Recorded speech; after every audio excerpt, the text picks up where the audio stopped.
Hi, my name is Gerhard Schwantner and welcome to Selling Power's Daily Report. Today we continue our conversation with Seth Godin, who is the author of The Dip, and we would like to know more about the strategies, particularly how to avoid mediocrity. Mediocrity is very common. It means being average. Average people are average. Mediocrity is for losers. The reason mediocrity is for losers is given the choice of 5 places to eat lunch, are you going to pick the mediocre one?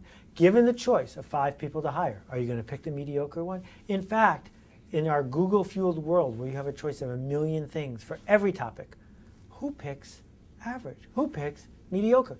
Nobody. So as a salesperson, you have a big problem because there's all this pressure on you to be average, all this pressure to have a bigger kit bag, selling more items, all this pressure to call on more and more people, offering them more and more, to fit in, to wear the same clothes as every other salesperson, to show up the same way as every other salesperson, make the same pitch, and be cheaper. And guess what? Nobody wins at cheaper except for maybe Walmart. That the big win is when you refuse to settle for average or mediocre, and you say, I'm going to give up 90% of what I could do. And here's an example. If I go to yahoo.com, there's 150 links on that one page. A couple years ago, if I went to google.com, there were 3. So Google lost all the opportunities to drive people to finance, to drive people to weather, to drive people to this, to drive people to that, and instead they did one thing. And so if someone said, where should I search? Even though the searches were very similar, everyone said, go to Google, because they stood out as opposed to being in the middle. And I talked about this a little bit in Purple Cow, but this takes it further. In Purple Cow, I said, the only way to win is to be talked about, because you can't advertise your way, you can't spam your way, you can't call your way into a presence. You get there by people talk about you. But no one talks about, oh, I know this really average carpeting salesman. Never, right? What they talk about is the barefoot carpeting salesman who doesn't wear shoes, and here's why, and let me tell you about what happened when I bought something, blah, blah, and that spreads the word. Well, what you do for a living if you're a salesperson is not take orders, because they can outsource that, or put it on the web. What you do as a salesperson is not bother people into buying from you, because that's not a scalable strategy. What you do as a salesperson is you communicate emotion. But you can't communicate emotion and trust to someone if they're not listening. And the only people who are going to listen to you are the people who were pre-sold on you because someone told them about what you do and how you do it. At what point in your life did you make a decision that mediocrity is not for you? Well, I've been through lots of dips, more dips than the average bear. And so writing the book was pretty easy in terms of using my own personal experience. But you know, I can tell you, I started my blog about 5 years ago. If you type Seth into Google, you'll find it. And along the way, people have said, why don't you have Twitter? Why don't you have video? Why don't you have a podcast? Why don't you have comments? Why don't you have this? Why don't you have that? And there's lots of things I could have done.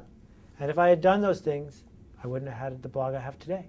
But by saying, this is all I'm willing to do, it's going to be just this, once a day, me and my voice, and I'm not going to pay attention to the way other people are telling me a blog is supposed to be.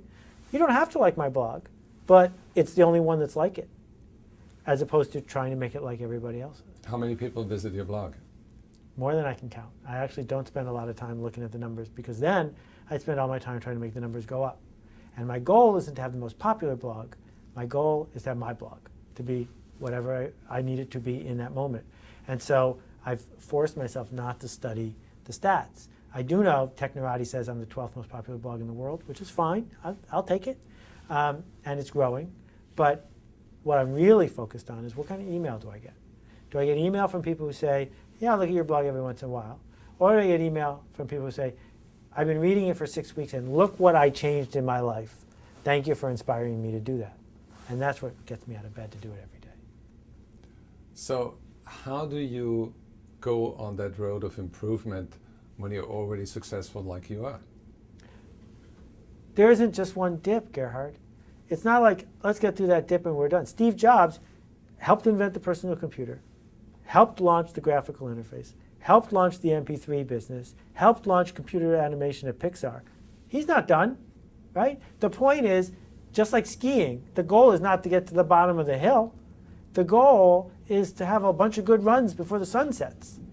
And so what great salespeople do is not get through one dip and say, I'm done, I'm going to the beach. They look for the next dip, because that's all life is a series of dips. That's why we're here, to go through the dips. Well, thank you, Seth. We're going to continue our conversation with Seth Godin, and tomorrow he will tell us all about the neat things that he sees on the horizon, on how the internet is going to change us even more.